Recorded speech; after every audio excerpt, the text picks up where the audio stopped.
Brakes, no brakes. What's the difference? So it would be remiss of me not to reveal the difference between the popsicle sticks, carbon plate versus FRP. So if we were to measure this, you will find right here 1.5 for the carbon, and then for the FRP we also have 1.5. So it's not the thickness of the plate that's the difference. It's more like the flex factor. Oop, I just knocked over my car. It's more like the flex factor. Take a look at this. This is carbon. There's hardly any flex here. I'm basically trying. I'm trying pretty hard to try to bend it, and it's hard to bend. It's very stiff. And a lot of people like the stiffness of carbon fiber. However, with FRP, there's a lot more flex. And with more flex, this behaves differently on your car. So there's a reason why certain people choose carbon plates over FRP plates for their cars. So here you see I have an FRP plate, not a carbon plate, on the bottom side as my underguard. Pretty cool. So that means whenever this lands, there's going to be a little bit of flex, however slight, and that's going to give me an advantage when this is landing. So yeah, if you had a stiff front, there might be a little bit of kerplunk, right? Kerplunk, that's the word. And the kerplunk is that little vibration is what's going to cause this little bounce up. And here, with this more flexy FRP plate, there's more of an absorption of the impact. However slight it might be, there is a little bit more absorption. So, pretty cool. So that's why I would suggest you experiment with FRP plates as well as carbon plates and see which plate works for you on your design. It's going to be different with every car. You just have to basically experiment and see which works for you. So yeah, there's no one size fits all when you're building these cars. A lot of people might think that, oh, I've got the perfect build, I'm going to use the perfect materials, and I'm going to duplicate this car 10 times and give it to 10 people to race in my event so that I could win the event with the same car. And yeah, you can do that, but each car is going to have variations anyway. The motor is going to be different. The way you lubricate your gears is going to be different. Yeah, and all the things in between, bearings, the little shafts that are in between the bearings. Lots of different things can contribute to the speed of your car, and also the stability. Dampers, there might be slight variances in dampers, folks. I hate to break it to you, but every damper set is going to be of a different weight. If you take your dampers out of the package from one package and you weigh that and you compare it to dampers of another package, there might be slight variances to the tune of 0.01 even, but they're still slight enough that they make a difference, right? So slight differences can make a huge difference in car models that are this size. So yeah, you might build exactly the same build as me, and if you find out that your car is not as fast as mine, what are you going to do? You're going to blame me for it? No. You can basically look at all your parts, and you can see what's different on yours versus mine. You can take a look at the motor. You can take a look at the damper weights. You can even take a look at whether the screws are like slightly bent or not, the way you inserted the screws into the model. Because if you countersunk your screws on your plates and you didn't countersink them properly, if they're at a slight angle, now you're basically inserting a screw in that's kind of crooked. And so that's never going to be the same as someone who's created a countersunk hole that allows for perfectly vertical screws. So that's going to be different too. Things such as the selection of lock nuts that you use, aluminum versus the steel ones. Other things like the types of rollers you have, how well you've lubricated them, how well you've broken the rollers in. That contributes to the speed of your car. And you know what? What we're talking about today, brakes versus no brakes, also contributes to the speed of your car. In fact, there's two thoughts of brakes. So brakes can be thought of like as an assistance on inclines to slow you down a little bit so that you can make the jump. It can also help you with landing too. So, what about cars that have no brakes? That seems like a novel idea, right? But people have been running cars without brakes for the longest time. It's just a different way of thinking. And so, if you think about what you need to do for a car that has no brakes, you have to make the car so balanced, so stable, heavy enough so that it can deal with the fact that it has no brakes. So, what do you do then? You can make your car slightly heavier, right? You can add, if you're making a car with no brakes, make a really heavy car first, right? With all the damper weights you need, and then work on subtracting weights off of it to see if it'll still stay on that track. So yes, that's a good approach if you're testing your car. Get your car out without any brakes, see if you can weigh it down a lot, and see if it'll run on the track with that configuration, with the weights, just like that, in the front, the sides, and the back. And then on successive runs, try removing sets of weights until you get to a point where you have a minimal amount of weight on your car that will keep the car competitive and on the track, hugging the track. You don't want a situation where you're about to corkscrew and then hope for the best that the car just flips back like that. The hope is that your car will always be parallel. The bottom of your car will always be parallel to the track. It's almost never going to happen that it's going to be completely parallel, right? Because around certain turns, it's always tilting over, right? If you're going to turn that way, it's always going to tilt over that way. But more or less, the car is not going to go beyond 45 degrees. When you go beyond 45 degrees, that's when you know that there's going to be trouble. And you're going to have to hope and pray that the stuff that you have on the sides of the car are going to keep the car in the track, inside the track. So that's where these things will hopefully help you. Rollers will help you continue traversing the corners of the track. These things here, these stabilizers, will help you hopefully stay within the confines of the track. And hopefully the weight that has been lifted up when this is like tilting up will come back down at the right moments and allow you to continue to have the car speed along that curve. So, yes, you can build a car that's so fast, it's incredible, you can beat everybody. But so what? If the car is not stable, if it's not going to stay on the track, it's no good, right?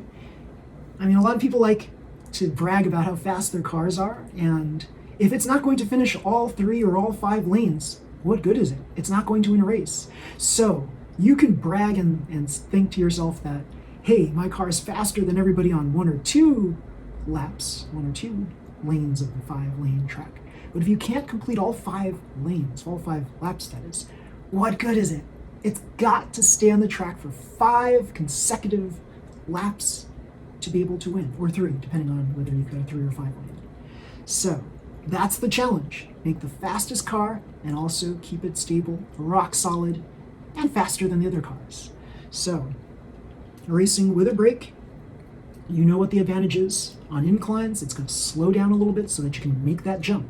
If you've got a double dragon back, you've got an additional challenge. You've got 2 thoughts processes here. You could either try to jump both humps and land on after the second hump, or you can try to traverse the humps.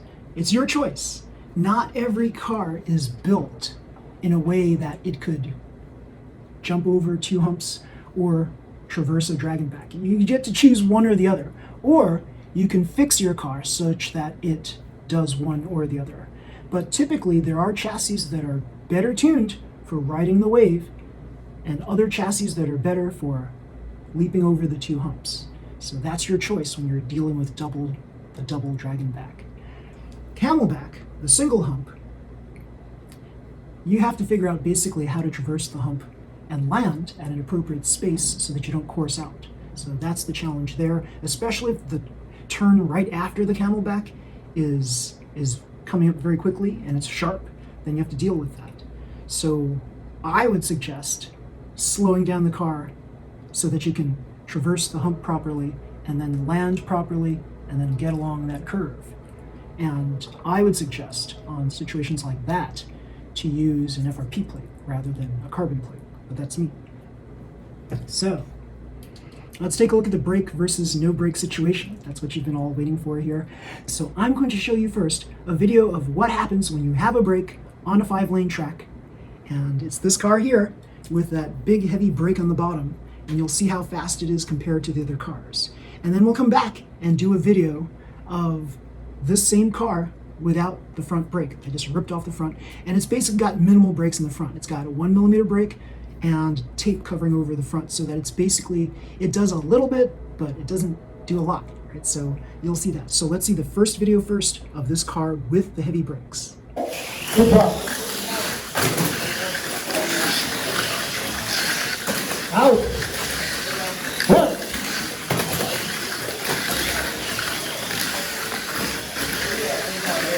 Two.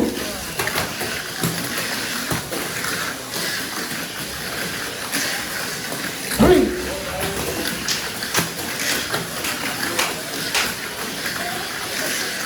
Four. Come on.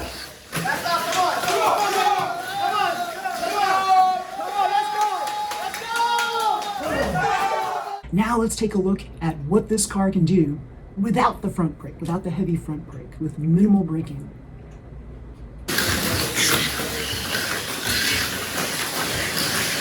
Three. Come on, get in there, come on. Four, come on, let's go back in. Let's go. So you see, there is a definite speed difference. So that's the two different philosophies at play here. And if you study that, you'll get to see for your own car whether you want to use brakes or not brakes. So don't rip off brakes just because everybody else is like brakeless. You want to basically create a strategy where you have to traverse all the obstacles in the track properly. And you might need brakes to do so on your particular car. But if you have the type of car that can go really fast and is stable, heavy enough to stay on the track, then sure, rip off the brakes. Rip off the front brakes. The back brakes here, I didn't rip them off and it was still fast. So this is what I have here. I've got basically layered 1mm brakes. So what I have here is I placed a piece of tape on top of the carbon, and then I placed a 1mm brake on top of that, the red brake. This is, or pink if you want to call it that, because I think this is pink. And then another 1mm brake on top of that to create a 2mm brake. So the question that some of you might have is there a difference between two layered 1mm brakes and a 2mm brake without the layering? Yes. Yes, there is. So this is going to be a little bit stiffer than the 2mm brake, the 2mm thickness brake. So yes, if you took your measurement and you find that, yeah, the 2mm and the layered 1 + 1mm brakes, they seem to be equal, but they're really not.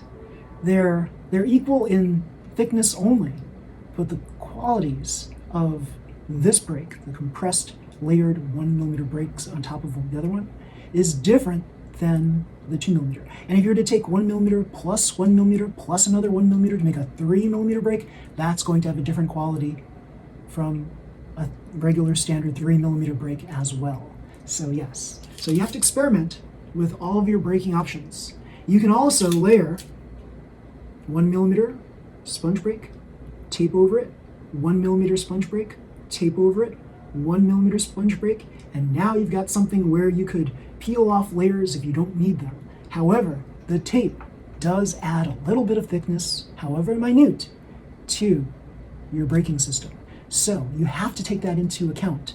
Now, a very noted racer who raced with us at Sidebite had several layers of tape over his brake, and basically those extra layers of tape provided additional thickness that he may have needed to help traverse the various obstacles on the track. So experiment with multiple layers of tape as well as just the sponge brake.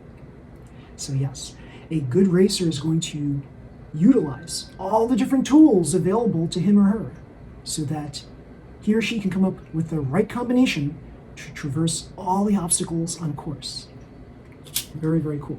So yes, these videos that I just showed you, they're not the be-all, end-all of brakes versus no brakes, but they're there to give you an idea of what you can expect when you have brakes versus not have brakes. Now, for 2 heats, this car was mega fast and stayed on the track without the front brake, or minimal front brake, that is, without the usual front brake. However, on the final 2 heats, this thing ended up coursing out. Why? It turned out, if you take a look very closely at this, you may or may not see this, but there's like a slight agitation. This was starting to rub off. And when tape rubs off, it's not smooth anymore. The smoothness enabled me to stay on the track because of this slight rubbing right here. And it's rubbing almost like, you know, like skin peeling off of, I guess, if you can think about your own skin peeling after you've been out in the sun too long, your skin peels and it kind of like flakes off, right? So that's what was happening here. The skin was like, the tape was kind of rubbing off and it was like bunching up a little bit. And you can see it. You can see it maybe in the shadows here. It's not smooth like a normal layer of tape. There's a little bit of bunching right here, and that's just enough to cause this to course out on that camelback on the 5-lane. So yeah, it's a shame. This car was certainly fast enough, and if I had replaced the tape on those final 2 heats, who knows what might have happened. But you know what? It's a coulda, shoulda, woulda kind of thing, and a lot of racers like to make excuses, right? You'll hear countless racers saying things like, oh, if I did this, I could have won, blah, blah, blah. Try not to get into that kind of mode of thinking. I'm giving you what I think probably happened on my car. But don't fall into this rut of like, oh my God, this is what happened, I blame this, so it's not your fault, right? A lot of people like to blame the car's things, and not them. But really, whoever owns the car, it's on them. So for this car, it's on me that I should have checked this before I raced the final 2 heats. So it was my fault, right? That's what I'm trying to say. Don't blame the stuff. You're the one in control of the stuff. So if something goes wrong, it's your fault. Just accept it. I think if we can all accept our own mistakes, our own failings and shortcomings, we can all become better racers. So just take a look at everything on your car before you race it. Make sure that everything is up to spec. Look at everything with a very critical eye, as if you were looking at somebody else's car and you were trying to help that person make it a better car. What can you do to help that person win a race? So you look at the cars, you look at all the components of the car. You make sure that things are not like wiggly, right? So if things are wiggly wobbly, then you need to tighten them. So another thing that potentially caused me to course out was this whole part here, this stem, was loose. Okay, I know what you're thinking now. Of course, roller situations, if they're loose, you're going to course out. Yes and no, sometimes it does, sometimes it doesn't. You know, it just so happens that this was loose enough such that this little MS brake part, this thing was kind of shifted over, and then the whole thing was kind of loose. I was able to actually turn this entire brake part, and normally it's stiff on here because I tightened it. It was not tight enough. And so that was my fault. It was on me. So I'm blaming myself for that fault. So yeah, don't blame the car just because like, oh yeah, this wasn't right, it's the car's fault. No, it's your fault. You're the mechanic. It's your car. It's your fault. That's how you have to look at it. So yeah, make sure that everything on your car is up to spec, up to your very professional standards. That's the most important thing. When you're looking at any of your own cars, you have to look at them with the most critical eye. That's how you can become the best racer. You have to study your car. You have to look at it. You have to make sure that it passes your strict standards. Whatever your standards are for other things, right? Let's say you have the highest standards in, I don't know, think of any subject out there, whether it be archery, badminton, pool, billiards, basket weaving, whatever hobby you have, you would place your utmost devotion to some of those hobbies. And that's what you have to do here too. You have to put your 1000%. I know it only goes up to 100%, but you have to put in so much critical eye, critical gaze at your own cars. You have to take them seriously. Now, have fun with racing also.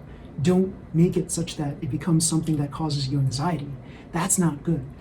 You should always think of this as something that's relaxing and fun. If it ever becomes something where it's not relaxing and fun anymore, don't do it. Don't do it anymore. It's not going to help you. But if it is fun and relaxing to you, if you can learn things from this after every race, I think that's fun and relaxing. Even if you don't win, if you never win, but you're learning things about your cars, that's the most important thing. That to me is a victory right there. Like, I knew after this race, even though I didn't win, I knew that, yeah, I should have looked at everything with a more critical eye. I should have looked at the tape thing was obvious to me. This thing should have been obvious. And so if you learn from that, learn from your mistakes, that's what you're getting out of this. You're a winner then. You're already a winner. Once you can figure out that, yeah, I have to improve my game, I have to improve my skills, and make my cars better. So the next time I race my cars, they'll perform as they should. Yes. So everybody, if you like this video, please slam the like button, subscribe to my channel. You'll see more videos just like this one. This whole video, all of these videos that I make, they're done from the heart. I don't have any scripts in this. I have like an idea in my mind, and then I just produce the entire thing, like almost verbatim, right? So it's pretty funny. Like, it just comes, it's a stream of consciousness that just comes right out of my head. So yeah, and all of this knowledge I'm here imparting to all of you. Yeah, all of my fans. So yes, until next time everybody, see you, bye.